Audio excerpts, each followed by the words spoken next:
It should be. Yeah, see the green flash means that that part of the screen is being recorded and audio is being recorded along with it. So what I have for you this evening is just a list of some of the things that should be familiar, and I'm hoping that as we look at the terms that are displayed, if anything is unfamiliar, you'll say stop. This is the first time you've mentioned this, so that's all good. And I've kind of put in the section numbers that I think are relevant, more or less. So the very first night we just did a little bit of a review of the idea that electricity travels across the bus on the motherboard of each individual machine. Hosts is the generic term for individual machines that are connected to the network. We talked about network interface cards, the adapters that tend to be Ethernet, for example, that we've got here in the lab, or the wireless adapters that are built into your machines. We mentioned the various media that is going to travel by radio waves. I don't know if I threw 802.11 various letters of the alphabet at you or not. Or that it will travel using light over fiber optic cables, or that it will travel using electricity over copper cables. Then we looked at internet service providers, that's the gateway out to the rest of the world, and routers as opposed to regular switches. Routers picking up the packets, and there's no single point of failure on the internet because the routers are connected in a mesh type of framework. We looked at packets just briefly, that they're envelopes of data. We talked about protocols being general rules for the transmission of data across the internet. And then we looked at things like intranet, which is an in-house trusted network normally restricted to employees of a particular company. We talked about extranet, which is when you extend a portion of your private network to a trusted ally. And the internet, which is the grand tamale there. They also did some geography things, LANs, WANs, MANs, PANs, and so on and so forth. So basic terminology, everybody's thrilled, life is good. If you're not, you'll point at somebody else in the classroom and they'll pretend not to see you. That's great. Did you really mean the acronym PAN? PAN, Personal Area Network. Personal Area Network. Is that real? Yeah, well, I guess if you have like a little small. it's along the line that your Bluetooth headset is probably talking to your telephone, that your mouse is talking to and that your tablet is, that all of these things tend to go together. That's a PAN. The majority of them are connected via Bluetooth, and those are really short, are meant to be short range transmissions, and they're considered to be a personal area network. Yeah. And they're also vulnerable, and they're far more prevalent than they used to be. It used to be that a guy walking down the street talking to himself was nuts. Instead now, he's got 4 or 5 devices and they're all talking to each other. So he's communicating with somebody via his PAN, then connects to the MAN, which connects to the WAN, and that's the house that Jack built. MAN. Metropolitan Area Network. Okay, so cities provide those, yeah. And in fact, really, is there a definite difference between any of these? No. You need to know about local area networks and wide area networks, and then everything else kind of is fuzzy lines in between. Right. South Korea has one of the best MANs in the world. The city of Seoul? Seoul. No, yeah. The city of Seoul. They have one of the best. Yeah. And it's because they have so many, really, their MANs are so, the way they're located and how everything is what makes their WAN so good. The Asia in general just did a fantastic job with the infrastructure that Europe and the States didn't get around to. So, and they just skipped over a lot of what we did and went straight for like the fast stuff and access for the people. They should probably talk to Italy about it. They should talk to them, but in fact, you know how it is. Yeah, domani. Relax, have another glass of wine, let's eat something, it'll be fine. So 1.2. Section 1.2 talked about topologies, and they looked at both physical and logical topologies. You know about bus, star, you know about mesh, and you know about ring. You won't see bus very often, you won't see ring very often. Star, that's pretty much what you're going to run into. And mesh, as you know, routers tend to be connected to provide fault tolerance in a mesh network. If you have a physical star and the center point is a hub, it is a logical bus. If the center point is a switch, it is both a physical and logical star. And again, routers are often mesh. What have we got here in this physical lab? What's the physical topology? if you're looking around. This looks like a ring? No, we don't have a ring. It looks like it's a logical bus, but a physical star. They're physically connected together with a center point. In fact, 2 center points. There's one tiny little white device over there and a great big honking long thing over here in the other corner. So physically it's a star because they're connecting to those center points. So maybe logical star as well. It might be logical star as well. It would depend on whether those little center points are switches or whether they are hubs. Right. So if you pick one up and you look at it, they're both announced that they're a switch, so they should be both physical and logical stars. Life is good. All right. Then we hit some of the uncomfortable information about the OSI layers. All right. You have to know the OSI layers from bottom to top. Please do not throw sausage pizza away is an easy way to keep track of the first letter of each one. And then hopefully from there you can start talking about physical at the very bottom, data link layer 2, network is layer 3, transport, session, presentation, and application. The things you must know that the physical, the layer 1, deals only with binary, the electrical or light or radio wave signals. That operating at the physical layer, you're going to get a hub or a repeater. NICs do operate at that layer, but they also operate a layer up, so they're considered a layer 2 device. All right.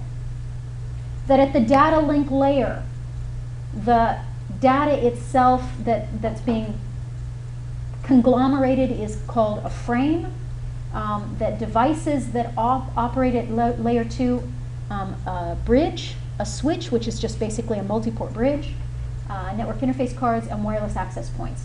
Wireless access points, it's confusing because they tell you in your text that they act as a wireless hub, which you know is layer 1, because when a wireless access point broadcasts, there is no way for it to broadcast to a single device. It's broadcasting like a hub broadcasts.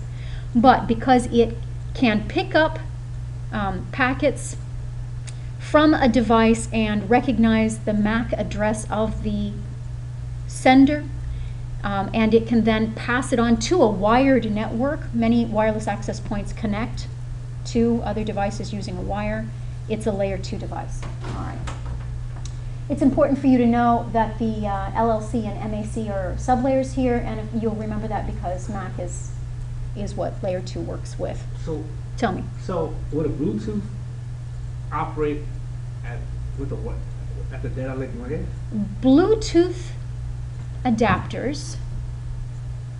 Because that's a wireless access point. It's a wireless access. It's a wireless access protocol. The data that's being sent from your earpiece to your phone or from your earpiece to your tablet, I don't think that it's using a MAC address. We'll have to look that up and make sure.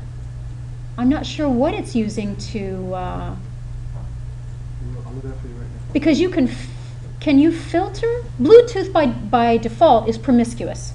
So if I enable the Bluetooth, it is a promiscuous protocol. I'm telling you. But the thing is it would have to have. I would think it would have to have a MAC address because you can, like, say if I had my headset with me. Right Sure.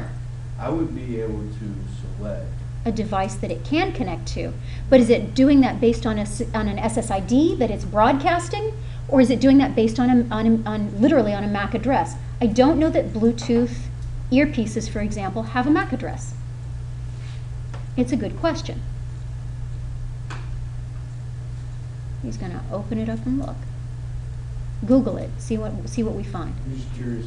Because when I enable a Bluetooth device on my phone, for example, by default, it begins shouting, "Hello, here I am, does anybody want to hook up?"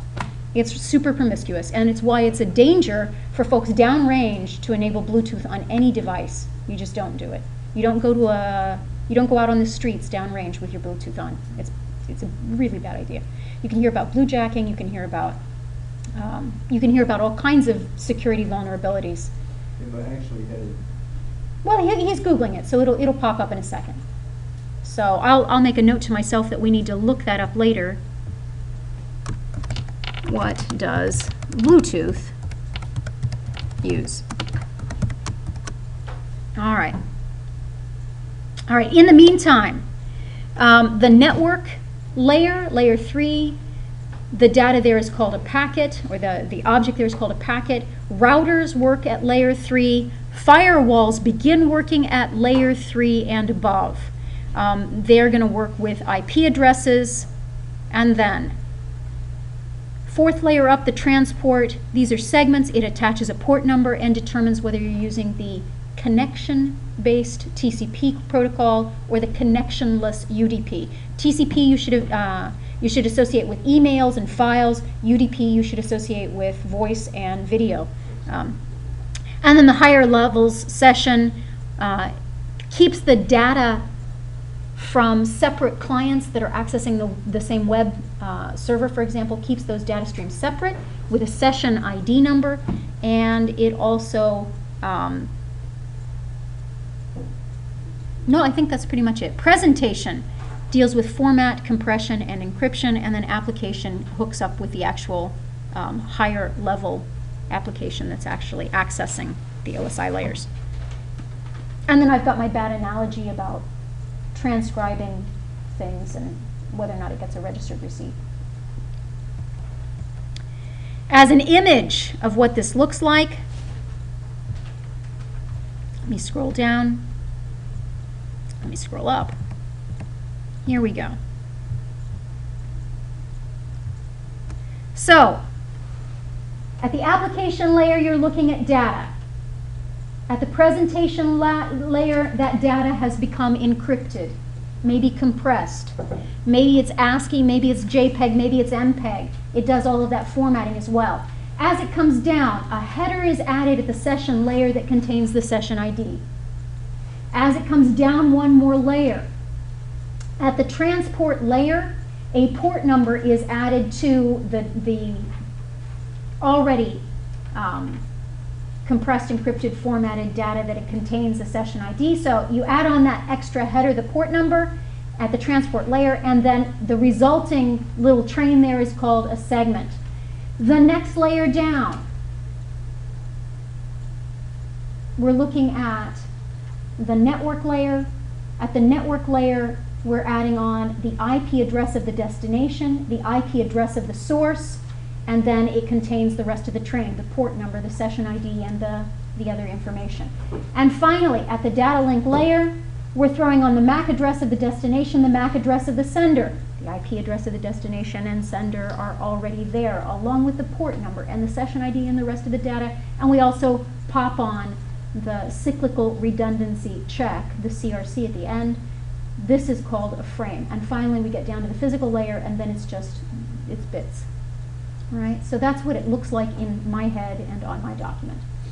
Questions about it being passed down? Then it's going to travel across the wire. It's going to hit, let's say it hits a switch. What does the switch do to it? Shoots it out. It's going to pick it up first, and then how does it know where to shoot it out?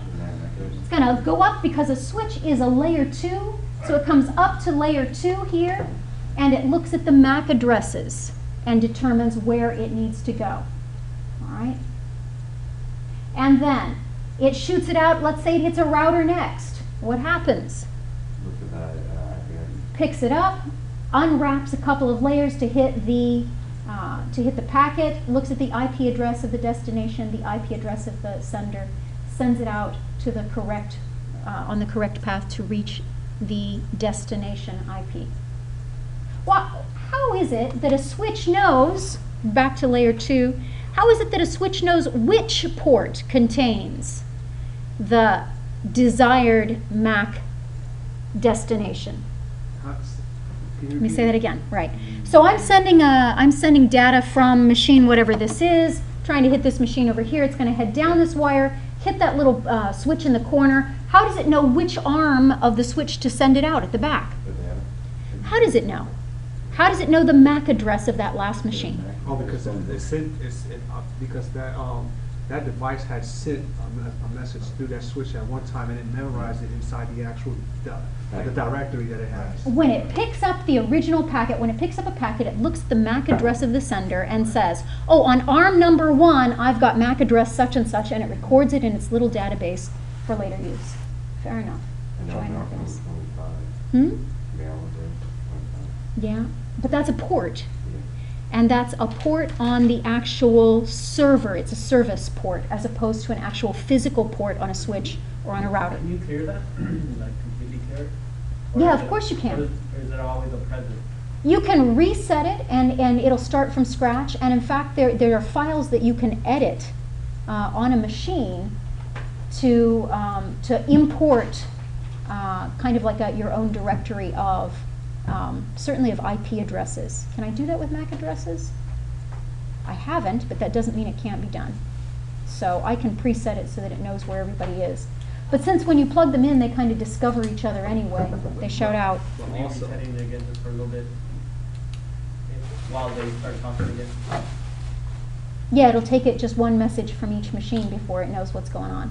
Yeah. I'm just thinking like how they track where stuff's been going. Where through it's the- come from.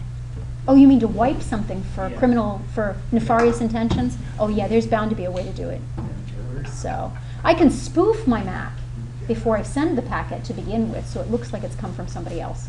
what is the term? But they can spoof? still track it, Spoof. right? Spoof is to, Sorry. is to spoof, is not, people don't use spoof regularly? Spoof is when you put a Yeah, pretend I know. address on it. Right, right. Yeah, so I was just wondering, like, is it an acronym for something, or is it just a word? I've always used it as just a word. I don't think it stands for anything. That's something else to look up. Look at all the stuff we're learning here. I think it's just basically slang for like covert. I don't know, because we have other things that actually stand for things. I mean, there are enough acronyms in this class, so So- CIDR. So, Bluetooth Yes? signals Yes? use a six-digit Identifier. or MAC address. They are a MAC address, Yes, They are, it is and MAC address. so they must be a layer 2 device.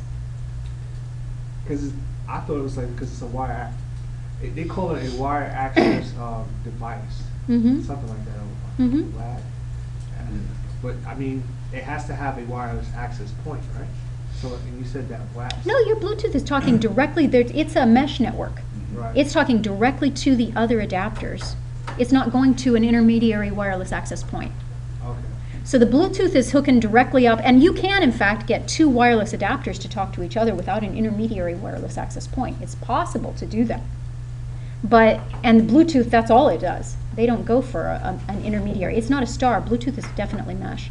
But it's still using a media access card. And NIC to NIC, NICs are both layer 2. Right. So a wireless adapter that's using Bluetooth signals, the fact that it's using a media access address is cool. That means it's layer 2. All right. All right, so that was all good. That was all well and good. Let's see, what else can we do? 1.4. And the OSI is a big deal, so don't forget your sausage pizza. That's all good. 1.4 talked a little bit about the difference between constantly varying analog signals and discrete, meaning definitely on or off digital type signals. And then they talked about amplitude modulation and frequency modulation, and there's a nice little graphic that shows a carrier signal and the modification that increases and decreases the signal strength, the amplitude, and the modulation that increases the frequency and decreases the frequency to give you frequency modulation. So we had a basic idea about amplitude modulation, frequency modulation. They talked about baseband, sending a signal over a single wire. And you remember that anytime you're given specifications like 10 base T, 100 base T, 100 base FL, and so on and so forth, the first number refers to the speed, then baseband, and then the last number refers to the type of media. So I've got a list later on, but T is for twisted pair, C is for shielded twisted pair, F is for fiber, S is for fiber, L is for fiber, E is for fiber, and then you can tell the difference between single mode and multi-mode, but we'll get back to that list again later. They mentioned multiplexing. And again, we talked about this the other day, and we looked at a graphic of multiplexing, and my electronics are, the electronics neurons that I have, my synapses for electronics, they're pretty dusty. I haven't had to do any real signal generation in longer than some of the folks in this class have been alive. So, so that doesn't, yeah, pretty much you. So that doesn't, it's not, that's not fresh in my mind. But music, if you think about somebody playing a chord on a piano, the individual notes can all be sent at the same time because they're literally traveling at different frequencies. And then you can set up something that will filter out certain notes and only pick up certain notes, and that's demuxing. So it's kind of an analogy for multiplexing and demuxing. You can combine those. They talk about time division multiplexing, and they talk about frequency division multiplexing. Broadband divides it into channels, and the example that they gave you in the text for like cable TV, that it's using roughly 6 megahertz per channel and sending all of the signals across the medium at the same time. All right. I've written that orthogonal frequency division multiplexing reminds me of a striped drive. I don't know if you've got any familiarity with striped drives. A striped drive, rather than recording all of the data on one single drive, records parts of the data on multiple drives so that if one drive goes out, you can recover the data by using the other drives. OFDM does the same thing. It sends the signal, splits, instead of sending separate signals on multiple channels, it takes one signal and divides it across several different channels so that if there is signal loss, you can regenerate the signal more accurately. I don't know if that's important or not, but I wrote it down, so there we are. Questions in general about signaling? No. Now, spoof. Ask me. Spoof stands for structure and parity observing output function. I think that may be an acronym, but I don't think it can be the acronym that refers to spoofing something, can it? Structure and parity. Structure. There's several. There's several. Yeah. For IT, when you say Something has been spoofed. I just got it. so, there's several ones. But for computing, Uh-huh. it says structure and parity observing output function. Yeah, but that doesn't relate in my head to bluffing something. Society for the Protection of Old Fishes, and I don't think that's it. That's closer. That's much closer. Related to spoof. What's the next one? If you look, I got it. Max Spoof. Yeah, and it'll tell you how to go about disguising your MAC address. So, So the fish is closer. the fish is close. That's all right. Protocols. Your book goes through dozens and dozens and dozens of protocols. Basically, they're focusing on the TCP/IP suite, Transmission Control Protocol, Internet Protocol. This is the primary suite of protocols that are used to transmit data across the internet. So, TCP/IP breaks this down into different categories. They're excited about web protocols, and the two that you're most familiar with, HTTP and HTTPS.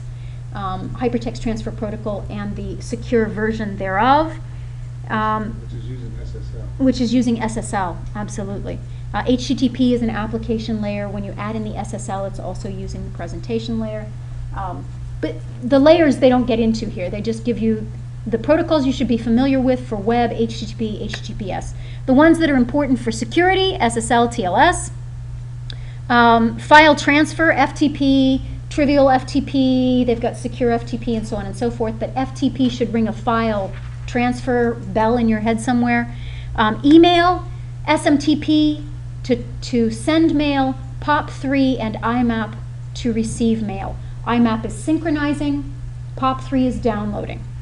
Net services, we're going to get back into DHCP, DNS, NTP, not so much, and LDAP for directories.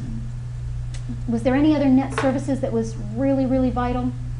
No, I don't think so. DHCP, Dynamic Host Control Protocol. That's when instead of assigning a static IP address, you set up a server to hand out IP addresses upon request. And in addition to handing out an IP address, it hands out a gateway and a DNS server. So, Mhm. this is something that every time we turn on the internet in our home, that we go to our ISP. Your ISP has given your modem/router a static IP address on the external interface, a static IP address on the internal interface. And then the devices in your home are most likely waking up and asking the router/modem for a temporary internal IP address. Okay. So your individual machines are most likely using DHCP. You can check and see. It's an easy thing to look at. Well, it's an easy thing on a PC. I'm not sure about a Mac. You'd look at the network connection and look at the properties of the network connection, and it'll tell you whether DHCP is enabled. In fact, it's under the configuration. Yeah, and in fact, if you go to the command line and pull up an IP config, but I don't know the equivalent of that on a Mac. I don't remember the equivalent of that on a Mac. So DHCP is an important part of your future. We're going to get back to that again, hopefully this evening. Otherwise, you'll get to it when you go through the labs for Module 5. It's back there again. DNS, Domain Name Services, resolves IP addresses to the user-friendly domain names like www.google.com equals 10.10.10.10. It just does.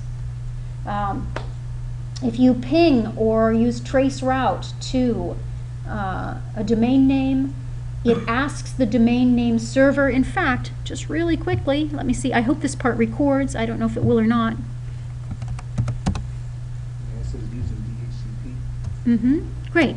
So if I look at ipconfig/all here, at the very top, it should tell me that DHCP is enabled.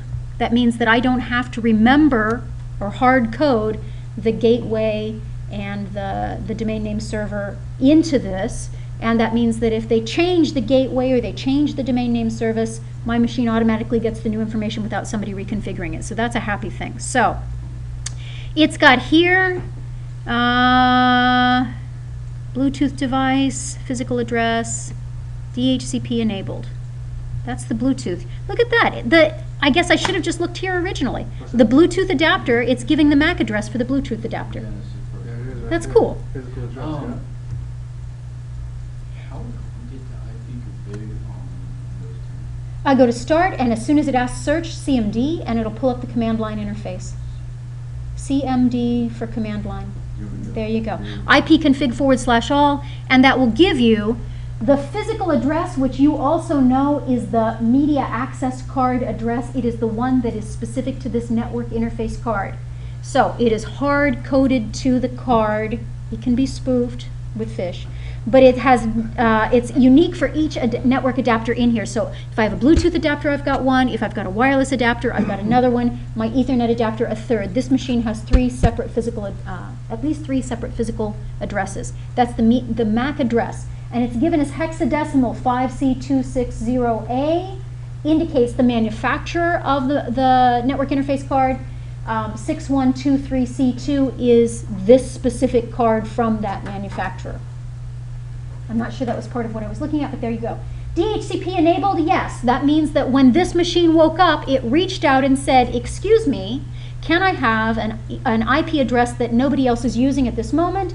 And it said, sure, here it is. It gave it to me, and the lease is good for, looks like it's only good for about 6 hours here. Oh, wow. That's all right. I And then didn't- if I need longer than that, it'll just pop renew. it back up. It'll just, So is it like a downtime for that? Like it doesn't flicker out. No, what No? happens is that when I power this machine off, it releases the address to be available for another machine. right.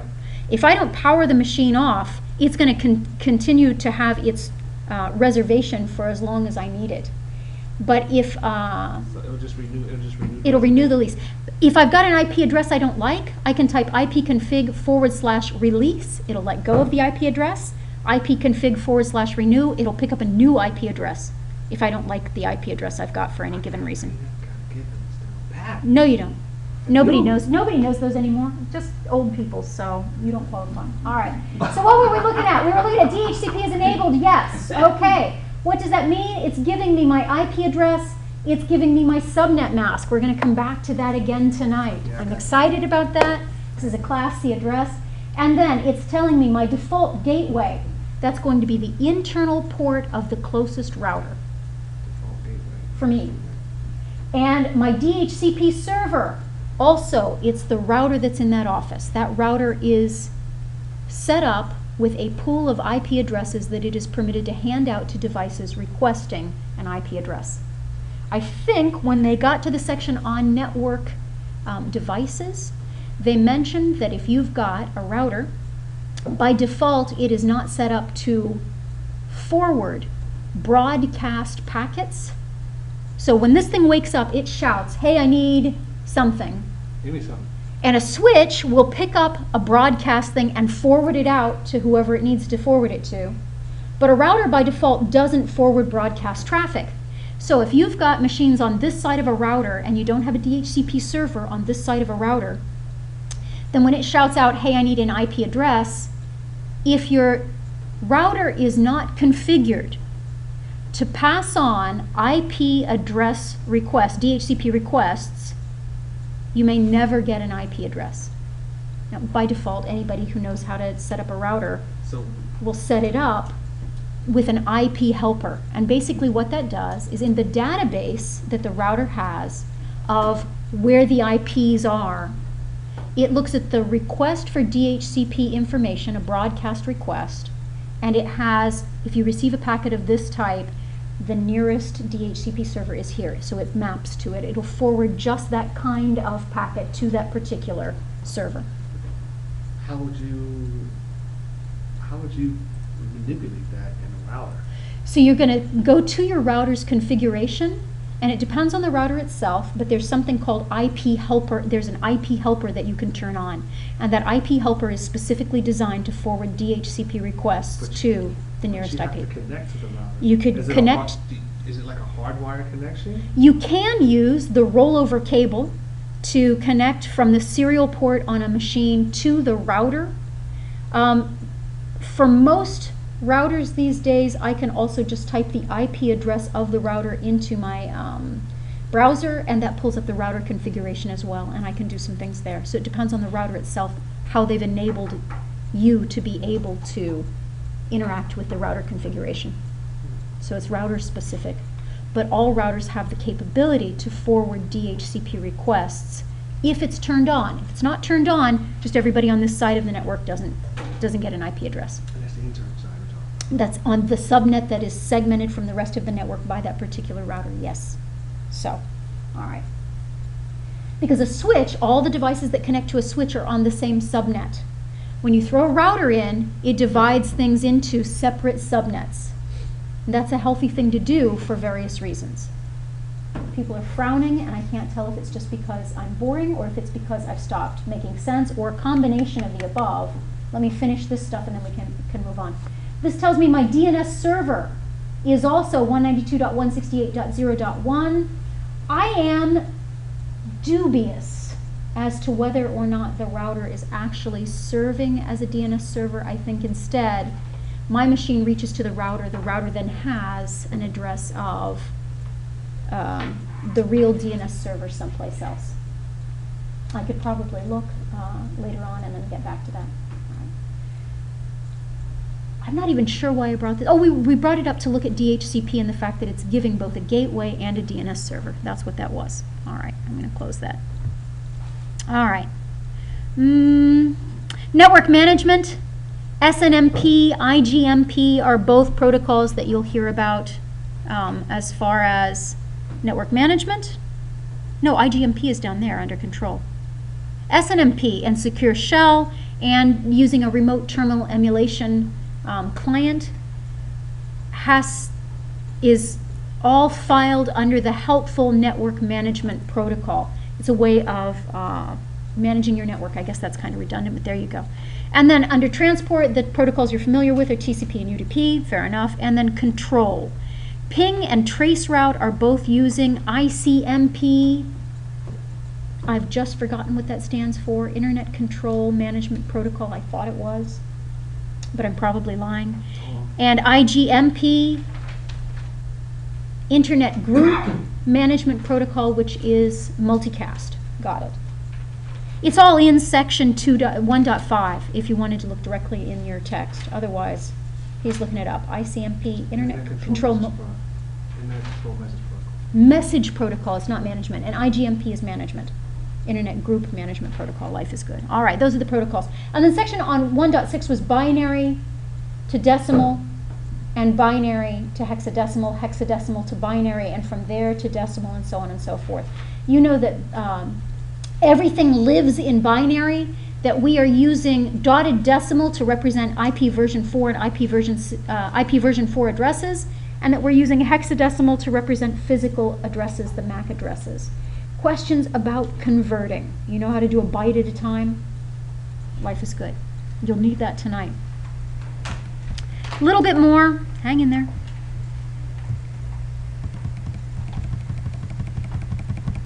That was week 1. In week 2 is all the fun cable stuff. So they talked about twisted pair, both the phone, which uses an RJ11, and the 4-pair Ethernet type cables, which use RJ45. They looked at the maximum cable length for Ethernet using UTP is 100 meters. UTP is normally covered in PVC, but it can be covered in plenum if you're going to run it across ceiling tiles because that's not toxic when it smolders. The more twists per inch, the higher quality of the cable and the less likelihood of crosstalk. And then the cables in ascending order go from Cat 3 to Cat 5, 5E, and that's the first place that you get 1 gigabit per second. Cat 6, which allows up to 10 gigabits per second for a short run, and 6A, 10 gigabits per second for a longer run. All of these have 100-meter length max, though. Shielded twisted pair has an outer copper sheath, which helps with both interference and it grounds the wires. All right. Coaxial has an inner core that carries a signal, and it also has that mesh copper aluminum sheath on the outside to ground. It's very resistant to EMI, so you use that any place there's heavy electromagnetic interference. You don't find it very often in modern networks. These are traditionally bus networks. They have to be terminated. There is a major difference between something that operates at 50 ohms and something that operates at 75 ohms. And if you are ever unfortunate enough to stumble across a coaxial cable network, you have to be very careful to only use 2 cables. They can be 8 and 58 together because they both have 50 ohm impedance, but 9 and 56, 59 and 6 both operate at 75 ohms. All right. You're going to run into that for cable TV, and a lot of cable TV providers are also acting as internet service providers. So you do get network signals running across that latter kind of cable. 2.3 fiber optic, far more secure. Your book at one point I think says, no, I think the video said that you cannot tap fiber optic. This is not true. It's just really hard. Ethernet is super easy to tap. You can get a 99-cent Vampire plug, puncture the wire. It doesn't break the signal. Somebody might notice a flicker in the signal, but they'll still get their signal, and therefore they're unlikely to report a network problem.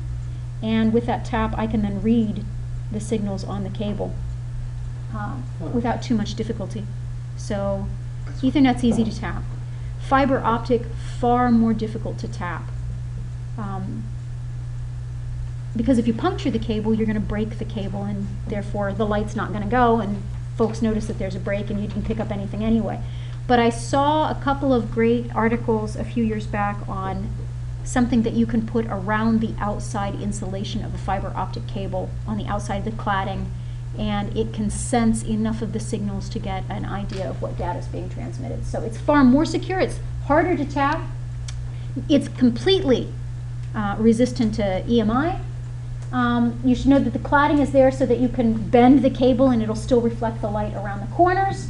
It takes 2 strands, 1 to send and 1 receive, and then you have a difference between multi-mode, which sends multiple rays across one medium, which can operate at 100 megabits per second for 2 kilometers, a gigabit per second, that shortens the distance to 1 kilometer, and 10 gigabits per second shortens it again by half to 500 meters. Instead, single mode only puts one ray across the fiber, and therefore it can go much, much longer distances. You're looking at 40 kilometers for some types of single mode cable. So they mention here that if you want to operate at 10 gigabits per second, it's got like a 3K kind of cable length, but that's still pretty good. The only connectors that I thought were interesting, there are multiple connectors for both coaxial and for fiber. They mention LC, which you see in your lab. It's the one that has like a double-headed connector with both strands of cable together, mounted with one connector on the end. And the FC, which works in really rough environments. It's threaded and far more secure in a rough environment. 2.4 is about the colors of the wires. You already know that only one girl bakes Bill Gates' big brownies or bad brownies, however you want to remember it, for the color codes, and the other one, apples or greens. So standard A starts with a green, white, green. Standard B starts with an orange, white, orange. Life is good. You don't care about which pins are transmit and receive because you'll always be able to look it up later. You do care about straight through cables where pin 1, where it goes straight through. Pin 1 goes to pin 1 and the colors of the cables line up. Straight through cables are used commonly to connect a host to a regular port on a switch because a regular port on a switch crosses the signal over. Instead, if you are connecting host to host, there's a nice little diagram. Host to host, you need a crossover cable. Host to regular port, you need a straight through cable. From an uplink port to a host, you need a crossover cable. From an uplink port to a regular port, you need a straight through cable because it crosses the signal over, but from uplink to uplink, you need a crossover cable, if I'm not mistaken. Yeah, and from router to router, you need a crossover cable. Anytime the two devices are the same, you need a crossover cable, and you should know that the only thing that crosses the signal over by default is a regular port on a switch. Now, most switches and routers these days sense what kind of a cable you've got and, in theory, adapt accordingly. So, Mm-hmm. only, okay, I got it. If you had two laptops at home and you wanted to move data across them without connecting to something else, you could get and plug into the Ethernet port on one, an A port and a B on the other one, and you would be able to pull the data back and forth. But if you put a straight through cable between the two laptops, you're sending on the same port that it would be trying to send on. It can't receive on that wire. So it's almost like a So you have to have a crossover cable, yeah. You know, it can't hear you. It's not listening on that port, it's transmitting on that port. So there's nothing going on. All right. Section 2.4 is also the part that mentioned the DMARC. That's the point of entry from the telecom company to your building. It mentioned MDF, IDF, vertical cross connect, horizontal cross connect, punch down blocks, patch panels, and I'm sure it got excited about other things, but that's about as much terminology as I threw there. You need time. Before we go any further, we can indeed. Go find caffeine and nicotine. I'll pause the recording and we'll pick back up when you come. So we're going to go on the assumption that it is recording. So I brought up the command line interface. Now this is actually mimicking an old DOS prompt for the sanity of really ancient people. Yeah, DOS doesn't exist any longer. It used to have direct access to the kernel from the command line. It no longer does. So whichever version of Windows this machine has is emulating a DOS prompt for my convenience. So, common network tests. This has nothing to do with what we were reading thus far, but it does have to do with one of the labs that you're looking at. We looked at ipconfig/all. And you can bring up a command line with CMD. I have no clue what it is there. You can eventually go to the internet and ask for command line interface or ipconfig/all equivalent. I wouldn't know how to do it from that. But it's on Google. Everything's on Google. Google finds everything. So What's that? ask for ipconfig for Mac, and it'll pull it up. It'll tell you where to go. It's a terminal emulator. You have terminal and then you type in ifconfig. Ifconfig. All right. Wait, terminal? Terminal. So for a PC clone, I can do the ipconfig/all, and it gives me a lot of information that's interesting. So I've got ipconfig/all. It tells me that my IP address is 192.168.0. Where did it go? .0. Eeny, meeny, miny, mo.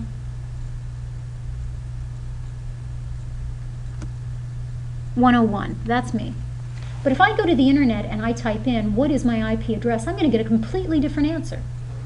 And that's because this internal address is my private subnet address. Yeah? The router is disguising all traffic on this side of the wall before it hands it out to everybody else. So 192.168.0.101 is who I think I am.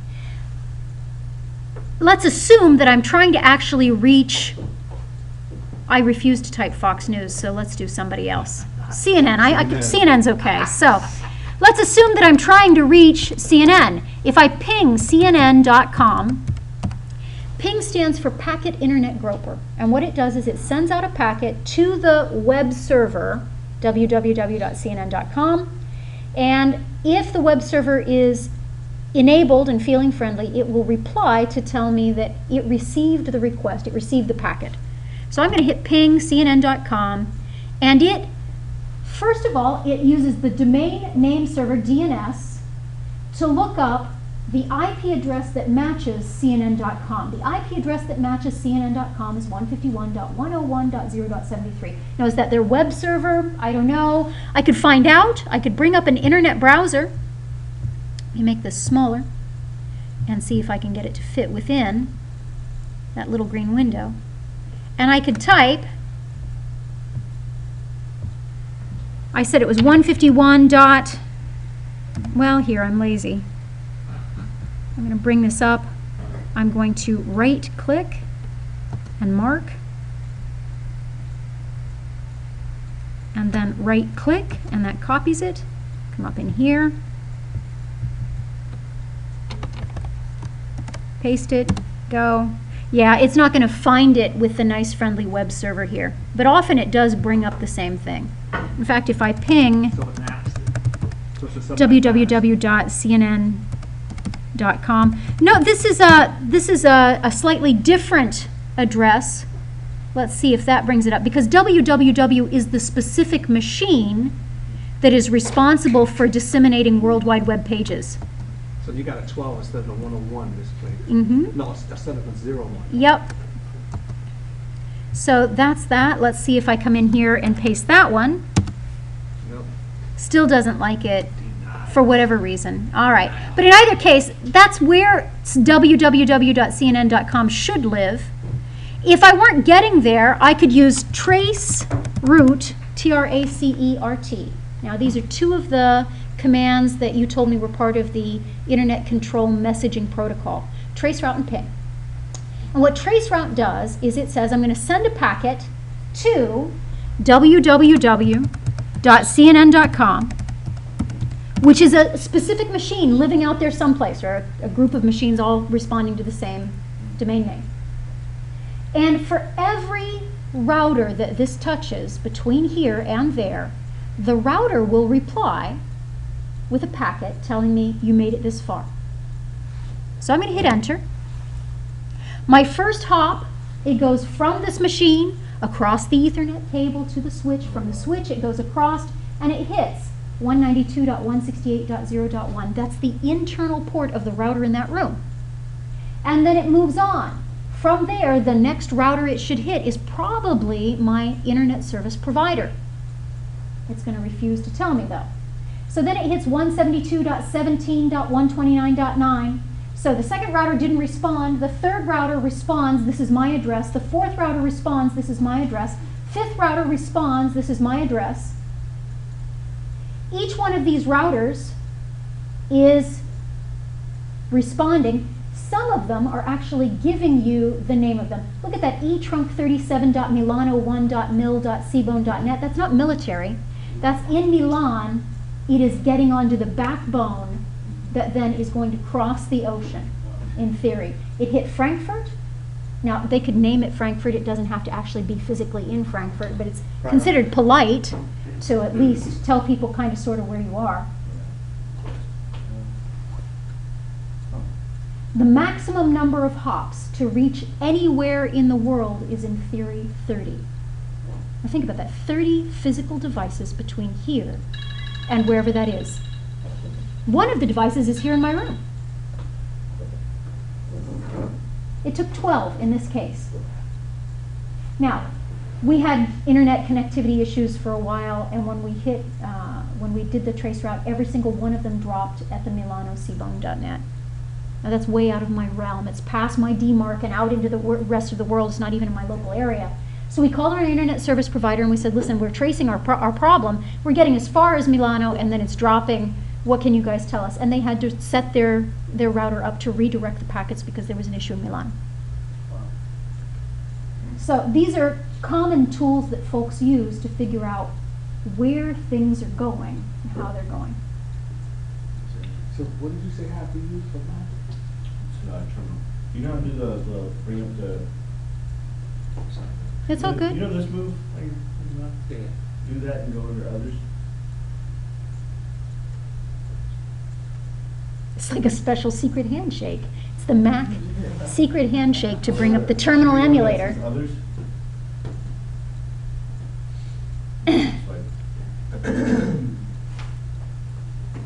Trace route RT. Yeah, let's do traceroute. www.google.com. Oh, and it's giving me 216.58.198.36. First place is still my internal router. I don't know if it's me, if I'm doing something wrong. It's a Mac thing. We'll have to look it up. You doing trace route? Yeah, I'll get nothing. Yeah, you have to actually spell it route. You have to spell out route for a Mac. Oh. Trace, R-O-U-T. You doing W? I did Google, but it doesn't matter who you do. Anywhere on the planet, man, this is doable. And that's part of the problem is that among those 30 devices between me and anyone else, I can't guarantee which devices it will hit. And as you know, if the data itself is not encrypted, any device that picks up the signal can be configured to actually maintain a copy of the packet and take it apart for later examination. I don't know. Telecom server. I don't know what I'm doing wrong. He did trace, R-O-U-T-E, all one word, I did it like that too. Then I put a space www.google.com. 3 W's, Nothing. .google.com, you get Well, nothing. like, But you're connected. I'm connected. Okay. you can't get it? Last time I checked, I was. You know, 10 hops to Google. Yeah, mine's still. And then there are services online that you can go into a web browser and type what is my IP address, and it will give you your public IP address, the external port of your router. It will give you where that physically is located. It will give you who manages it and all that other good stuff. It's public information. They're registered with the Internet Domain Name Authority. So that's that. That's a little bit of external data that you may or may not have wanted. So we left off at the beginning of chapters 3 and 4, and you'll notice this is less than half a page. I know it was way more than that when you started when you were doing this at home. And we weren't recording earlier when I mentioned that in some of the labs you need to click on the exhibits to find the IP addresses of the router and the ISP, and that for the server you have to click on start and then type CMD to bring up the command line because you don't see the search box. So if you're running into issues like that, you can always shoot me an email and I can try and diagnose those and send those back to you.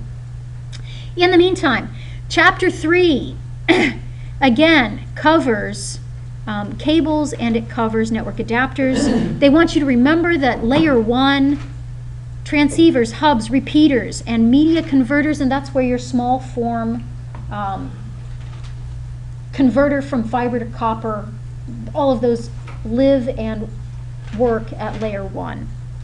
Layer 2, you already know. Network interface cards work there, and that your network interface card has 12 hexadecimal characters. The first 6 are for the maker, the last 6 are for the card. That's also where switches, bridges, and wireless access points work, and if we're correct, Bluetooth adapters as well. It mentions ARP, Address Resolution Protocol.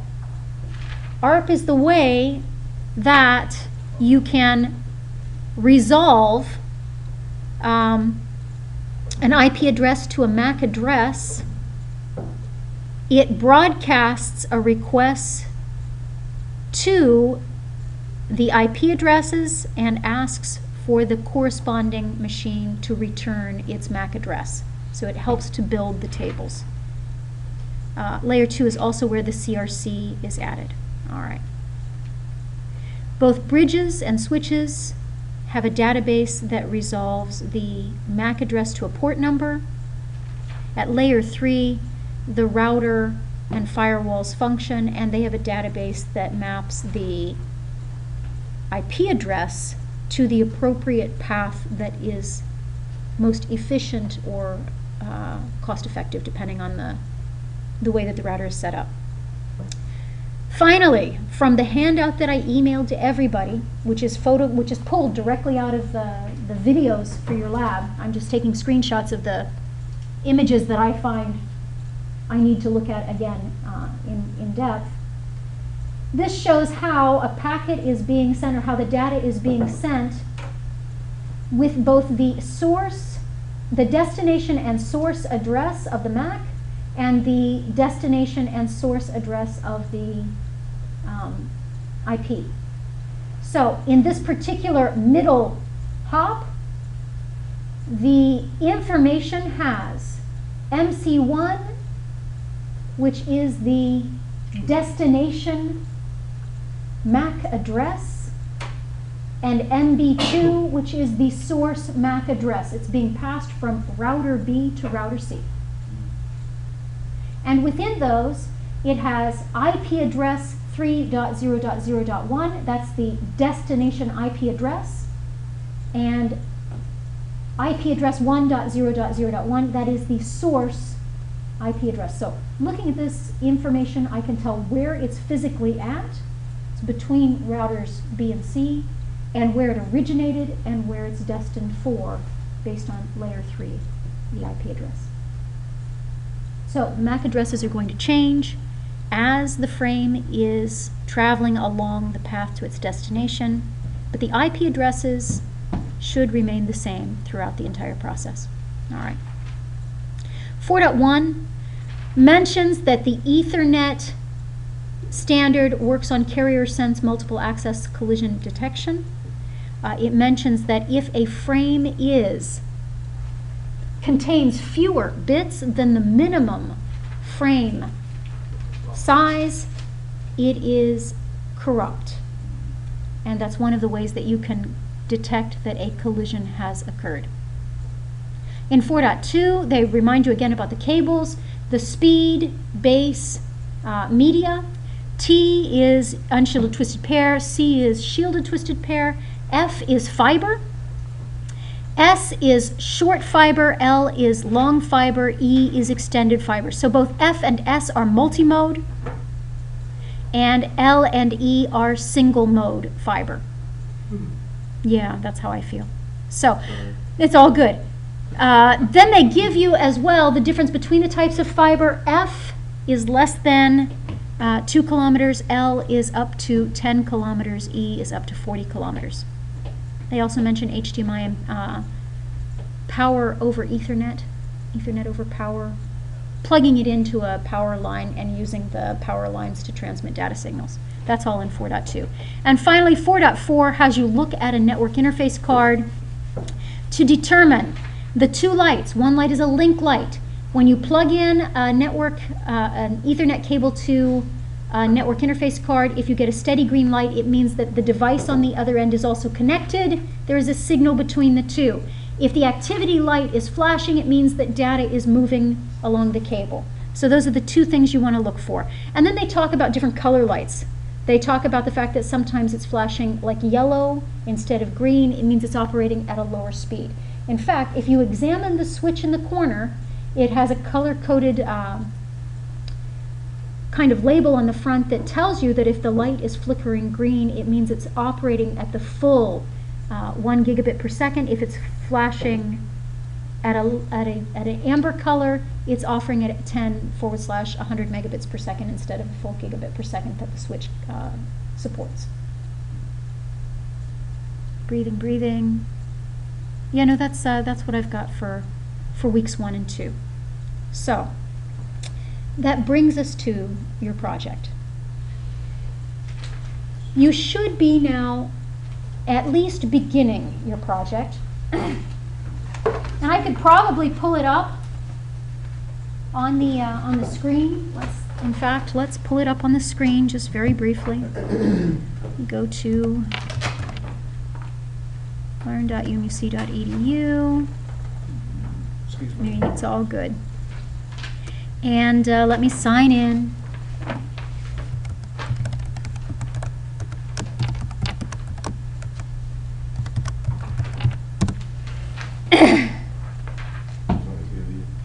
There are only 2 of me. Yeah. And actually, if they use my first name as a unique identifier, there's only 1 of me. So we're looking at CMIT 265. Within CMIT 265, we're looking at content. Within content, we're looking at the project instructions. And within the project instructions themselves, let me scroll down. So the basic scenario is up here. You've all read this, she said, not making eye contact. And specifically, the network design proposal. So this is the short Cliff Notes version here. And it just tells you that stage 1 is the physical network design. You're supposed to be looking at the topology. If you put hub, you fail. Let's just get that. If you put down bus or hub, you're done. That's the end, okay? So those are not acceptable. So you've got to define the topology. You've got to select the appropriate network media, by which they mean you've got to select the cable types. I think they're expecting you to select the network interface cards. If you've got switches, they will expect you to produce a switch, some sort of information about a switch. If you're using a router, some sort of information about a router. If you're using a wireless access point, some sort of information about a wireless access point. One will hope that your media support the minimum speed that the case gives you must be maintained, that your switch will support the number of machines that need to be on a particular subnet. One will hope that your router supports, that your wireless access point supports the exact same type of broadcast that the wireless access adapters in any wireless device you have. Don't give me an A adapter that's trying to communicate with, like, an N wireless access point. Most of them, again, will multiply. You know the difference between them? Do you care? Yes. Okay, the only thing you care is that there are 2 different frequencies that are relevant. 2.4 gigahertz and 5 gigahertz, I think. I may be off by something. It's 2.5 and 2.4 and I thought it was 2.5 and 5.4?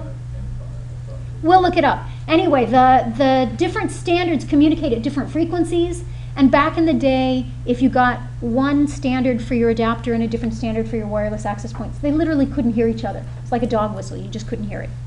So make certain that they communicate, or that your wireless access point picks up both frequencies and is backwards compatible for any wireless devices that may wander in and need to set up. So the physical layout with the floor plan, along with the types of wiring diagrams, that's going to look very similar to the exhibit that we just popped up, as far as where devices are physically located. And finally, justify the elements. Now, they've actually got, let me go back, they've actually got back here under the project instructions a template. And that template is actually set up with the title page and everything else. I'm going to pop that up. It's probably going to download any minute now. Any minute now. It's doing all these exciting things, and it's not fast enough as far as I'm concerned. would we want to, Normally it opens it up a little bit, or Pardon? it normally opens it up a little bit. It should, shouldn't it? You would assume, but it's not there. Of course, I could probably, let me go back one. Now let me drop it down and tell it to download it, and then it will definitely not offer that as an option. Great.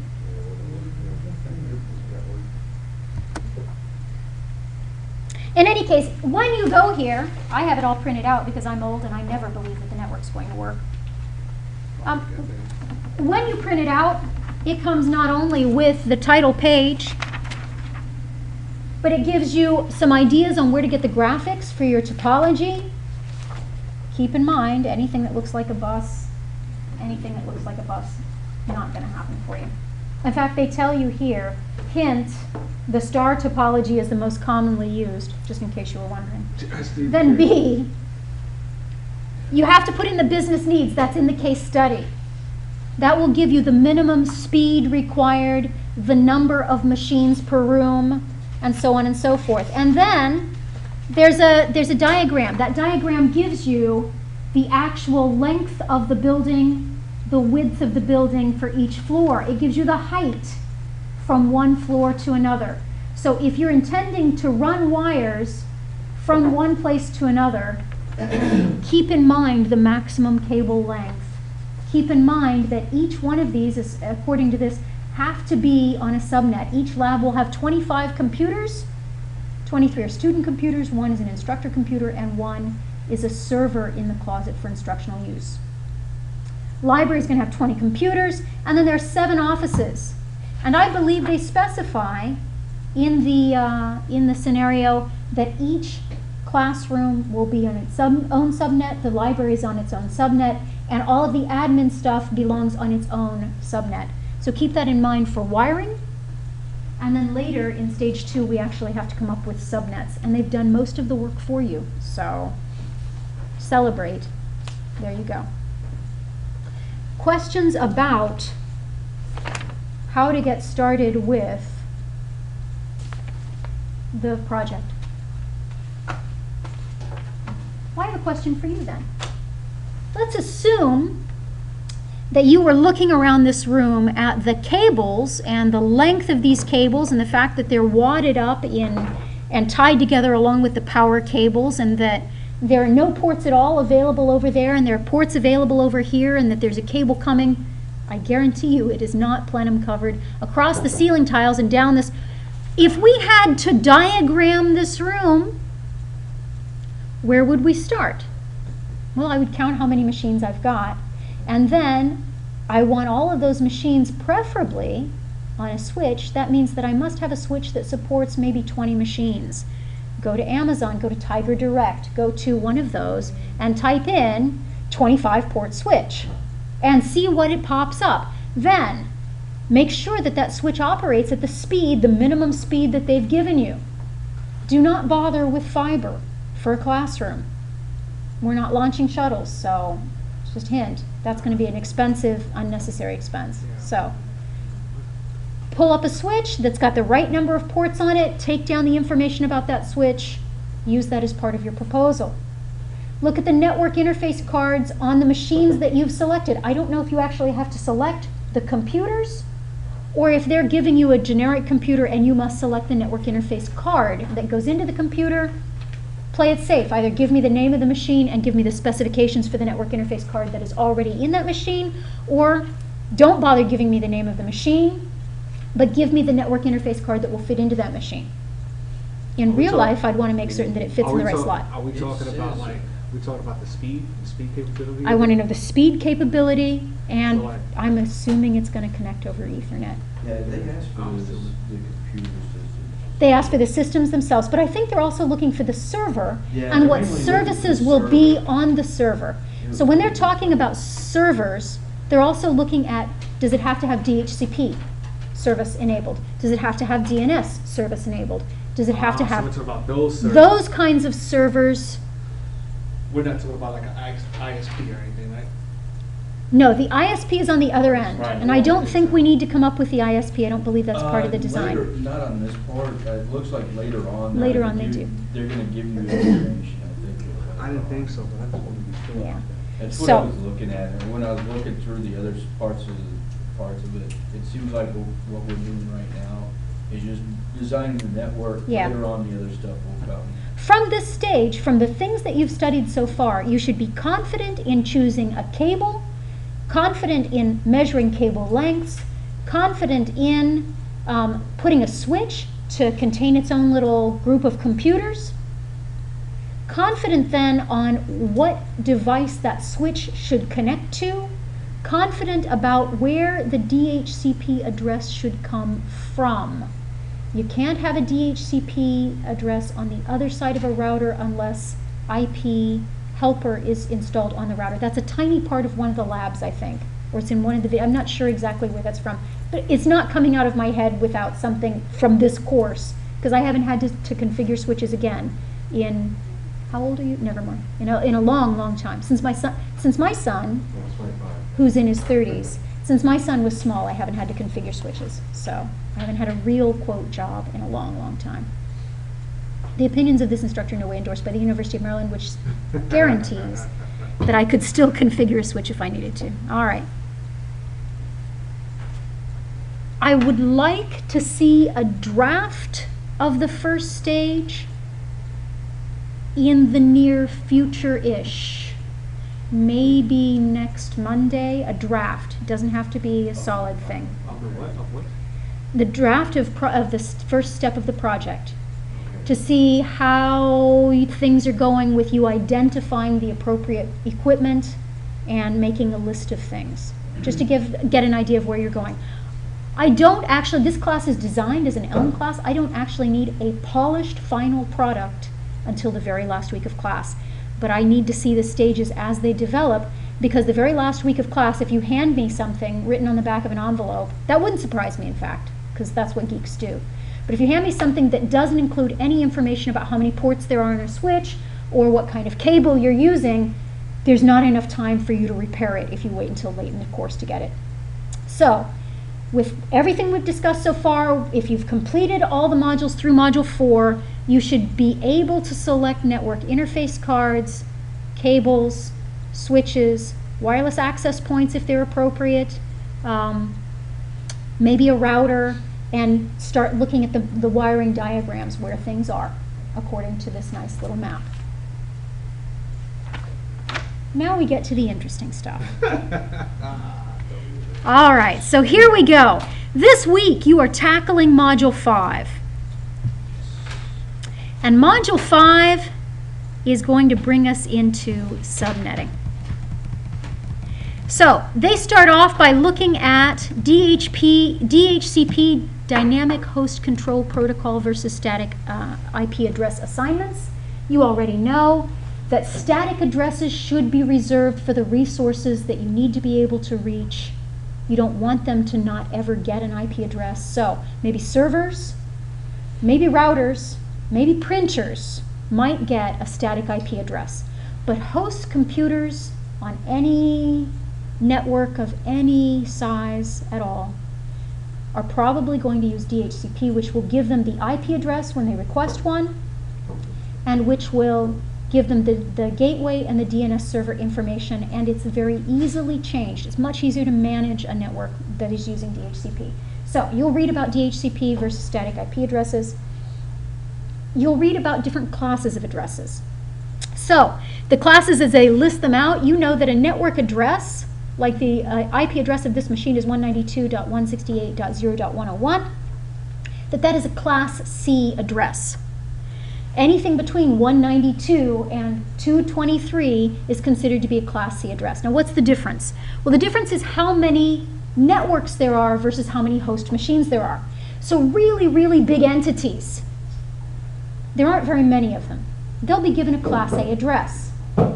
Each octet, each piece of the address that is separated by periods, each octet of that address can hold up to 255. That's the binary byte, yeah? If you fill a byte with all ones, you hit 255. There are 256 addresses that you're capable of reaching, because 0 is an address, 255 is the last address, 256 addresses. So there are perhaps 256 Class A networks.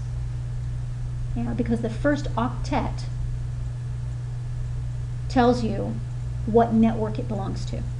Then the rest of it, the other 3 octets, tell you what the host is on that network. That means not very many networks, a whole heck of a lot of hosts. 3 octets, 24 bits, gives you, I think it's over 64,535 different hosts that you could have on the network. Now, an Ethernet network will only support 1,024 hosts. You can look it all up, you don't care. But for a really big network, it would permit a whole heck of a lot of hosts that belong to one particular network. Now, what people do is they tend to get a network and then they use subnets to divide their supergiant network into smaller pieces of a network. And there are good reasons, there are a lot of good reasons to do that. You're interested in the fact that Class A, the network portion of the address, is identified by the subnet mask. The subnet mask is all ones. And it's telling you which portion of the address belongs to the network, and the remainder, the zeros, belong to the host on that network. So Class A starts with 1 through 126. In fact, there are only 126 possible Class A networks.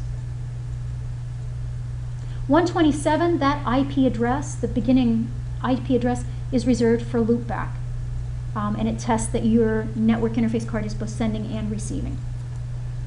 Then, if I ping 127.0.0.1, I'm actually pinging my own network card to make certain that it can transmit and receive. Instead, a Class B network starts with 128 and goes all the way up to 191 in the first octet. And the subnet mask for that uses the first 2 octets as part of the network address. The last 2 octets are reserved for the host. Class C runs from 192 to 223.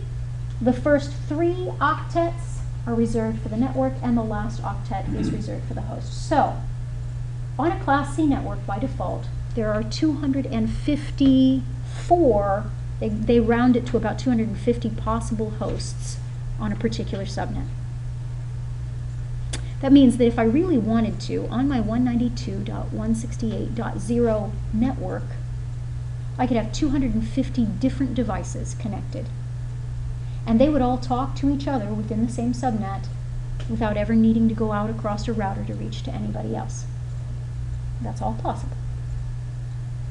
In practice, you don't tend to get 250 hosts on one small subnet, although I'll bet that the local area network is running things like that. I'm sure. So, in practice, I'm more likely to take a group of machines that all kind of work together on one switch and make a subnet out of that switch, and a group of machines that all work together in another room or for a different department and make a subnet on that department. That limits the amount of traffic, reduces the demand, for example, on a router, and it allows me to more efficiently allocate IP addresses which I am paying for. I don't need to pay for all 250 IP addresses if I'm only using 16 in here and 16 someplace else. I can give those extra IP addresses back to my internet service provider, and they can charge somebody else for those IP addresses. So, by default, you know that a subnet mask, you know the default subnet masks. Class A, it's only 1 octet full. Class B, 2. Class C, the first 3 octets are network addresses, the last octet is for hosts. So that explains this. That explains this, the subnet mask. So That explains the whole.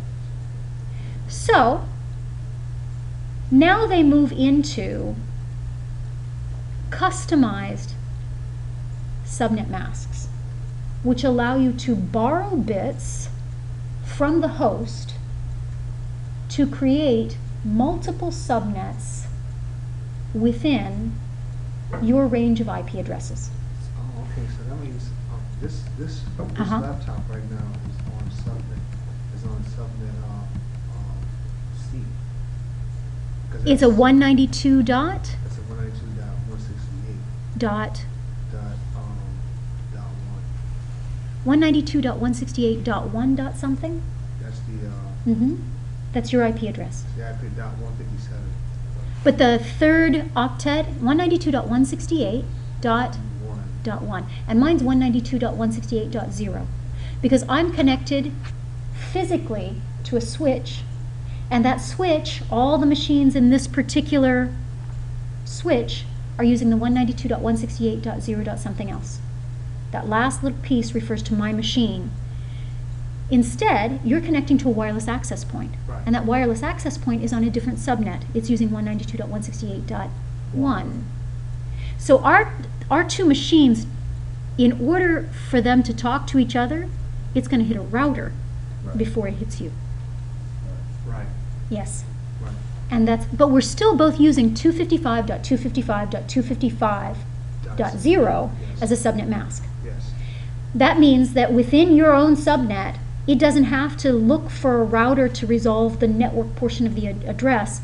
The switch is perfectly capable of, well, in fact, the machines themselves are perfectly capable of using only the host portion of the address to talk to each other. Now, Just one more time. Here we go. So the important part of IP addressing is how much of the IP address belongs to the network, determining who my own little peer group is here, Okay. and how much of it belongs to just the machines, determining how many machines can belong to a particular little peer group. So by default, a Class C network screens out the first 3 octets, and that last set of octets, my little group of machines within that must be unique. I can have up to 254 possible addresses. I can't use 192.168.0.0 because that's a network address. So you can't have a machine 0. And I can't use 192.168.0.255. That 255 is a broadcast address. It's meant for every machine on the subnet. So my range of valid IP addresses in a Class C network, if I'm using the standard subnet mask, ranges from whatever my network address is, 192.168.0. From 1 to 254. Those are the valid IP addresses So for the IP address of one. So of a particular machine is going to fall in that 1 to 254 if I'm using the standard subnet mask. And that's on the, and that's in my IP address, that is identified in the third, Yours is the last one. Your host address is yours is dot, my router? nope, your host address is dot 157, you said, I think. Yes, it is that one. That's you particularly, your number 157 on the network 192.168.1. So I'm the 157, so. You're 157, and he's also connected to a wireless access point. His IP address may be 192.168.1.137 or 101 or whatever it is. Okay. Each of you should be on the same subnet Right. because you're all connecting to the same wireless access point. That wireless access point is then connected to the router. And therefore, all devices that are connecting to that wireless access point belong to their own little peer group. And there are a lot of different considerations for that. So it is common practice to assign machines that belong to a particular department to a particular subnet, so they don't have to go across a router to communicate to each other. Right, so we share the same subnet right now. So Exactly. that means we can communicate amongst each other. So- Yes. But you share a different subnet. My machine goes to a router before it hits where you are, Because you're in a different subnet. because I'm on a different subnet. Yes, sir.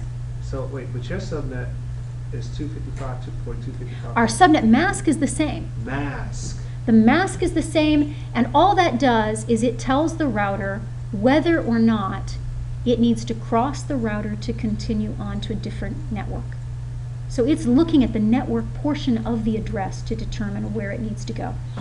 It's looking at the first 3 octets, The first 3 octets, which is 192.168.1. and mine's 192.168.0. So it looks at that and says, oh, you're on a different subnet here. Let me give you to the router. The router then will determine what the best path is for you to get a message to him. Go ahead, go ahead, go ahead. What I was gonna ask is, so since the wireless Mm-hmm. is separate from the voice, the LAN, Yes. would I be able to ping his computer directly since we're open there on the Wi-Fi? I don't see why not. Sure. But would I be able to ping one that's hardware? That's a very good question. When The you answer to set that up- is yes. Yeah, because he would have, it would just. Absolutely you can, because I'm pinging CNN and they're nowhere on my subnet. Right. So the difference in the way the packets travel is that when you ping, it's going to hit the wireless access point and it doesn't have to go to the router to hit him. It's going to go to the wireless access point and back. Right. But when you ping me, it goes to the wireless access point that says, wait, this isn't on my network. Let me give it to the router. And the router then says, oh, that network, it's over here. And it passes it to the switch, and then the switch passes it to me. So it's Okay. just a longer path. Even though we're physically the same distance apart, logically, we belong to different worlds. Okay. And what if your network, what if this LAN is secured? Mhm. Would it still would the ping still get there, or would it be blocked? That has to do with whether or not the router has been trained to reject ping packets, Okay. and whether or not the machine itself has been trained to reject ping requests. Okay, see, I Those are both things that you can disable for security reasons, to avoid a distributed denial of service attack, for example. Okay. So, Hmm. so because I'm on a 192 net, Class C. Class C, automatically I get 255.55.55.0 Yep. Mhm. as my subnet mask. Yes, sir. Automatic. Yes, sir. That's the default. That's the You can default. change that. And in fact, you're going to need to be able to change that. Not physically on your own machine. It's highly unlikely you'll ever do it for your own machine. But when you're setting up a network and you've got the 192.168.0 range of IP addresses, rather than have all 250 machines on the same network, you might want all of the admin guys on one network, and maybe Classroom 1 on a different network, and Classroom, without getting another range of IP addresses from your ISP, which is expensive. Right, because you got to split those up. What you're going to do is, instead of using 255.255.255 and then having 250 hosts on the same network, you're going to borrow part of the host address and tell it that it's included in the network portion of the address. So this is what brings us to the topic of CIDR, classless interdomain network routing, and how many bits you want to use in your subnet mask. Now, I would recommend that before you hit the LabSim videos for this, there's a video posted in the classroom. It's 30 minutes long. The first 10 minutes of it go back over stuff you already know, what an IP address is, what DHCP is.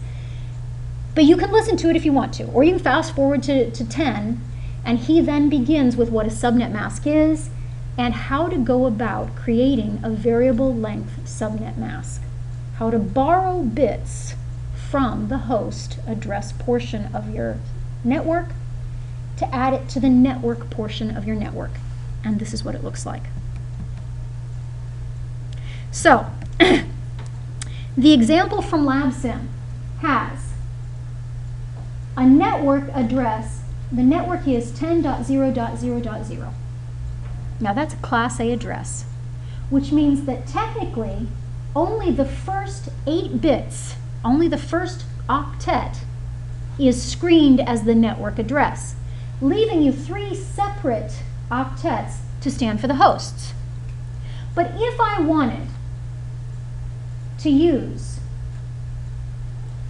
divide this into different subnets, this CIDR designation that you see on the screen, 10.0.0.0/10, tells me instead of using 8 bits for my subnet mask, I'm going to use 10 bits. I'm going to use the first octet, and then I'm going to borrow 2 bits from the second octet and include that as a portion of the network address, thus leaving fewer bits to identify the individual host. In this case, the subnet mask would be 255, that's the first octet full, and then the first 2 bits of the next octet. Now, think about, let me go ahead and throw in, if I can, think about a byte. Table, I need something that's 8 wide. 1 byte. I've got 128 here, 64 here. I'm giving you the binary place value of this. 32, 16, 8, 4, 2, and 1. The first 8, all the way up to 2, if I fill all 8 of them, it's 255. Instead, I'm borrowing 2 bits. I'm borrowing this bit and this bit. Instead of my second octet being 0, which is the tradition for a Class A network, and instead of it being 255, which is the tradition for a Class B network, I'm going to use the subnet mask 255.128 plus 64, 192. So my subnet mask for this is 255.192.0.0. That means when a packet arrives, it's going to look at the first 10 bits and tell it that this is the network portion of the address, and the rest of it stands for the host. That means that those 2 extra network bits will allow me to create 4 subnets. For example, one subnet would have both zeros in the first 2 bits. That's network number 0. That's 10.0.something.something. Another one would have, well, in fact, I don't need to. Another one might have 0, 1. Now, if the first bit is a 0 and the next bit is a 1, it'll be 64. Another one will have 1, 0. Now, if the first bit is a 1 and the next bit is a 0, it's going to be 128.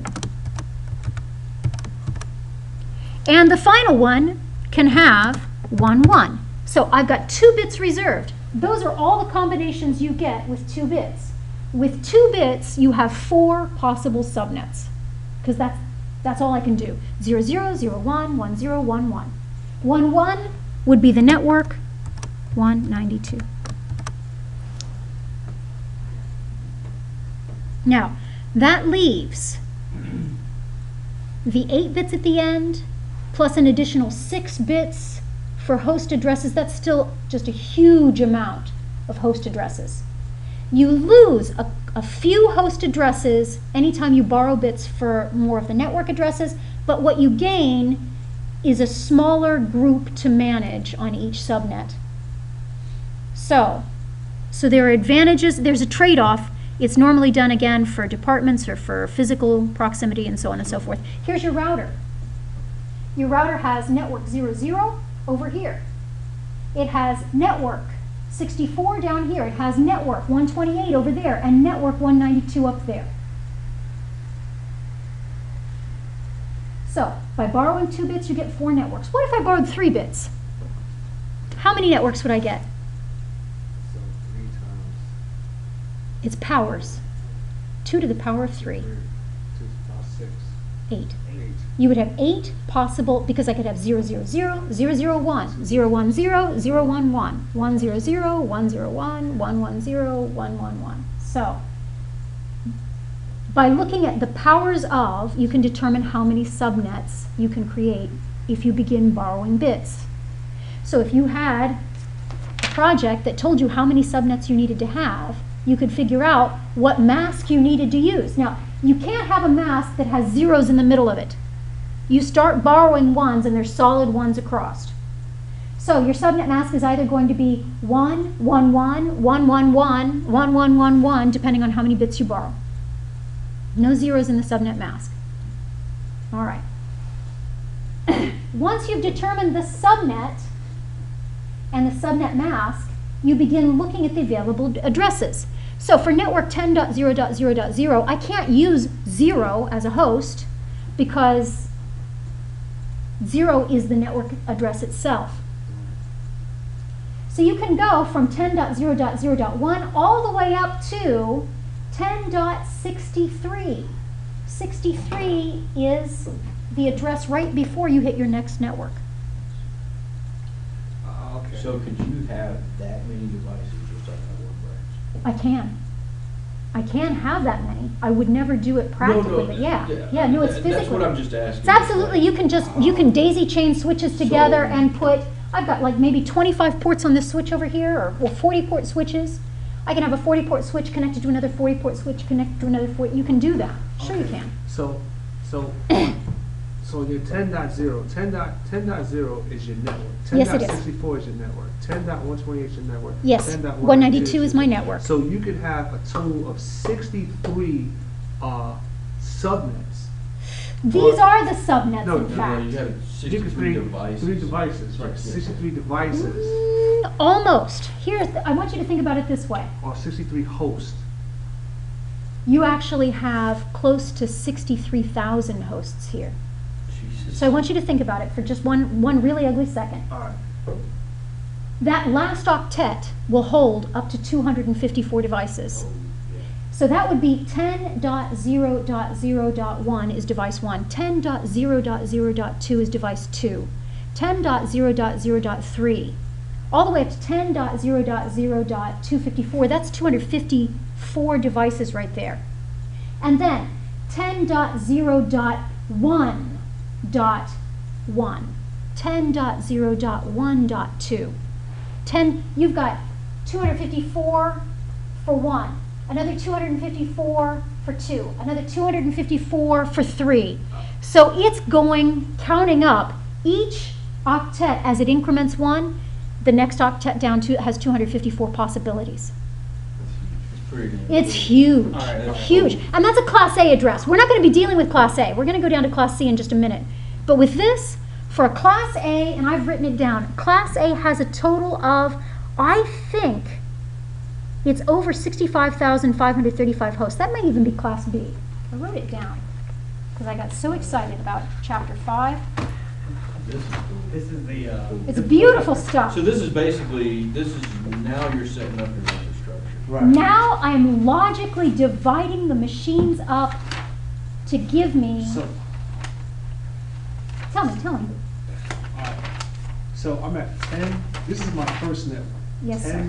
10.0.0.0. That's my first. That's the address of the network itself. That's my first network. Your right? first host on that network is 10. It's 10.0. 10.0, no, the actual device number now. First device is 10.0.0.1. Okay, so all right, I see what you're saying. All right, because in my mind, the network has to have a device. All right, so would that one be considered a 0? 0 is the network portion of, if you try to send something to 10.0.0.0, that's going to be the address that the router associates with the network that you need it to go to, not with the individual host. So you never get a host 0, and you never get a host 255. So the router never holds a network. It holds 2 network addresses at least, Right, one on the internal and one on the external. and they're likely going to be .1 and .2 or it'll be and here's what it is. It's 10.192.0.1 and 10.0.0.1 will be the interfaces for those networks, traditionally. It is the first device will be the port on that router. So we're starting at, Mm-hmm. so the first numbers can go from 10, Mm-hmm. the first unit can be 10.1.0.0, then 10.2.0.0. You're actually going to get, starting from the far right, count from 1 up to 254, 255. Oh, so I'm working Right to left. I should be working from right to Right left. to left. So here are the first 254 devices, and that's on 10.0.0. Then this machine goes all the way up to 10.63. So you've got 10.0.1, and then start again, 1 to 254. And 10.0.2, 1 to 254, and 10.0.3, and you're going to get all the way up to 10.0.255 or 255.254, and then it'll start with 10.1.0.1 and 10.2.0. So I can get to 255 on the first 0, 255 on the second 0, 255 on the third 0, and then I have to go to my next network. Yes. Well, you're not going to get to 255 on this 0 because the highest you can go is 63. All right, so- because the right. next network is 64. 64. But you're looking at just an incremental, a huge number of devices because it's Class A. Okay. So for each time Right. this increments once, you've got another 250 devices out here. So every uptick here is an additional 255 over here. So the first one is gonna be my host. The device furthest, yeah. I say yes. That's one of a possible 65,535 hosts Right, 255 hosts, right, hosts. for Or clients. for that first octet. And then you get 10.0.1.1, and that's still the same subnet. So it's another host, it's the 255th host on the same subnet. Because it's using all of these.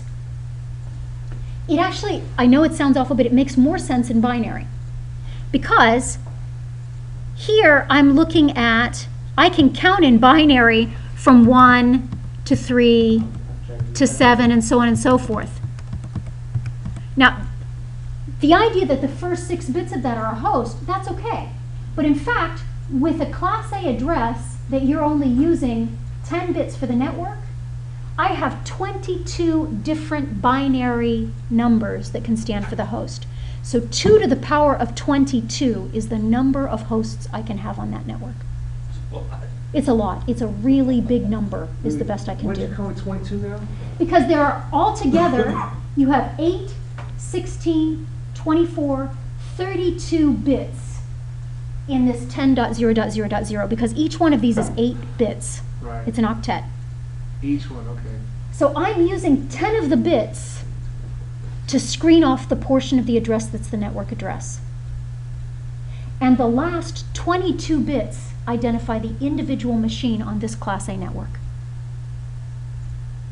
So literally, if I put in a table here, I don't know if I can even do this. You had me for a Insert, second. You did the table, binary. I want something that is 32 bits wide.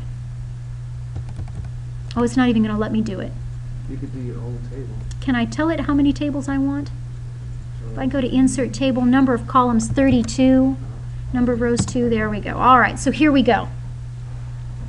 255. That's 255. You still have a lot more to go. Yep. Then we said that the next bit of the subnet mask is 192. Now the rest of these addresses determine which computer on the network. So we're at 192 right now. Mm-hmm. So what happens when this binary stream arrives at a device to determine if it belongs on the same network, it only looks at the first 10 bits. And it says it belongs to the same subnet, let's handle it over here. Instead, if it arrives at the network device and it looks at the first 10 bits and they're different, then it passes it on to the port that passes it to the network that it belongs to. That's how your machine knows that if it's sending a packet to my machine right now, it goes to the network device, wireless access point, it says 192.168.1, and your machine looks at it, looks at your address, says that's my network, but it's destined for 192.168.0. That's not on my network. Let me pass it to a router. The router will know where to send it. Right, because it has to be the Because network. these first pieces Right. are screened. That's the portion of the address that it identifies as belonging to the network itself. These other 22 bits are designated for individual machines on the network, for the individual machines on that subnet. So here's machine 1, here's machine 3, here's machine, what is that, 4, 5, 6, 7, here's machine 15, here's machine 31, here's machine, and each one of these then, and you're already looking at, what is that? 1, 2, 4, 8, 16, 32, 64, 128, 256 is here, 512, 1024, 2048. Because we're still doing the increments of 2, right? Mhm. The 2. Powers of 2. Always powers of 2. So we're still on powers of 2. So 2 to the 22nd power, that's how many hosts can live on a subnet that is using 255.1, a Class A network that is using 255.192 as a network mask. 2 to the 22. Because once we get to 192, Mm-hmm. we stop. That screens out the network, and all the rest belongs to the individual machines. 22 bits worth. It's a lot of computers. Okay, it makes sense. It makes sense both ways. Great. What if we ever use a Class A network? You're going to run into a Class A because it may be that your internet service provider owns a Class A range of addresses, and it's leasing out parts of them to you here and there. Is it like necessarily faster, or is it just opens up more for more clients? It opens up for more clients, and it's owned for the most part by large entities. Like Cox Cable? Let's see where we get with this, or if we get anywhere with this. 10.10.10.10 used to be the address for, I think I've lost something. Used to be the address for Google. Google has a Class A address. So it's going to refuse at the moment, but never mind. Yeah. It doesn't matter. But in general, Class A addresses are the big players. So subnet masking determines how many subnets do I need. That's how many bits I need to borrow from the host portion of my address to allow me to have that many subnets. Then the remaining bits are for the hosts. So if you need 8 different subnets, you need to borrow 3 bits. If you need 16 different subnets, you need to borrow 4 bits. You only need 4 different subnets, 2 bits is enough. Then you have to figure out the binary equivalent. I needed to borrow 2 bits, that's these two, 128 plus 64. The octet subnet address will be 192. Down below, do I have anything else exciting down here? This is an explanation of the available addresses, and then the very last address is the broadcast address. .0.0 is the network address, so you have to start with 1. And the very last address is the address that is used to broadcast to everybody on the network, and therefore that last 255 is the broadcast address. So those two are unavailable for hosts. So 255 and .0.0. So 255 and 255 and dot 255.255 and .0.0 are just broadcast. Is what you're saying? The last address within the address range is the broadcast address, and the very first address in the range that starts with zeros is the network address. So that leaves those 2 addresses unavailable when you're assigning addresses to a host. So 54 in the last, but you go to 255 in the third octet. Yeah, In the fourth and I octet, can you go can only go 254. 254. Although, look here, 254 is the last one in that octet, yes. But I can go all the way up to 255 in every other octet. As long as it's Doesn't run into the next to the subnet. next subnet, right? Exactly. So that's subnet masking in general. Then they've got a concept of something called supernetting, and that's when you use 2 network addresses and you combine them to allow the hosts on what should be technically 2 different networks to belong to the same subnet. You're not going to run into supernetting. That's highly unlikely. In the course, certainly. You don't run into it very often in real life. Most people are trying to break their work groups into smaller groups as opposed to combine them into something larger. So, supernetting is in there, tell me. It's easier to manage too. Much easier to manage. I can see that. Yeah, and traffic, even though a switch doesn't allow collisions, switches get to be pretty busy places, so you want to try and corral things together into logical groups that should be managed according to a set of rules. That's subnet masking generically. We will come back to DHCP, DNS, and more subnet masking because section 2 of your project is going to ask you to create subnet masks. Now they've set it up for you, except they didn't provide you with the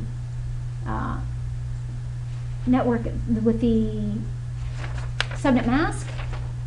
You have to figure out what subnet mask you need, And you have to fill in the host address ranges and the broadcast ranges. They've done the majority of the work for you, so you don't have to do it. We can start working on the subnet mask now. You can start working on the whole the whole course. I have an instructor contacted me this morning from our division in the States to say, I've been assigned to teach this class as a hybrid. However, the class itself is designed using something called ELM. If you stick with Maryland for any length of time, you're likely to hear a lot more about ELM. ELM classes are designed to be, and I'm trying to think of a positive spin for this. Once again, I should utter the disclaimer, the opinions of this instructor are in no way endorsed by the University of Maryland or any associated affiliates, including the Department of Defense. They're designed to be almost self-taught. And they have things like lab sims, which are pretty darn good. They've got the videos, they've got the little pop quizzes, they're the hands-on stuff, so all of that. Do you need me to stand here and explain this stuff to you? No. Really, honestly, if you were determined to learn it on your own using only the lab sims in Google, you would probably get more coherent explanations than you're going to get out of me, because I get excited and I begin to ramble. You can complete the entire project at your own pace. You can complete the labs. Oh, by the way, I should mention, the quizzes that are buried in the labs actually count as part of the labs. I noticed a couple of guys are doing all the hands-on labs and then just skipping right over the little quizzes in between. Yeah. The points for those qualify as part of the points for your... It said it on the rubric, not the rubric, but the, It says Lab Sim Labs. It doesn't specify that the quizzes are part of the labs. And that's why They are. Yeah. The lab sim is an entirety. You must complete the entire lab sim. And I'm going to look at your final number of points based both on the lab sims and on the quizzes. So, complete it all together. In part because that helps you prepare for the Net Plus exam. It reuses a lot of the same quiz questions. So, some of the questions, just like, good Lord. yeah, they are. Some of them are icky things. But you can complete that at your own pace. I recommend that you complete them more or less at the speed that I'm shouting at you in class, only because now that we've looked at subnetting, you're going to go and do the modules, or you may have already just done the modules and you're getting it as a review. If it's a preview, you're going to go and do the modules on subnetting and practice with subnetting, and it kind of all fits in one place. It's an 8-hour module here. It's an 8-hour module. Yeah. Minimum. 8:30. Dude. So do the I know what my Wednesday do is. mine too. Do the material at home and at your own pace. If you want to keep up with the rest of us, that's great. Don't put it off till week 6. I know 3 or 4 guys that got caught up in something and tried to do it all in week 6. It's a sure, throw yourself off a cliff kind of thing. Unless you got straight time.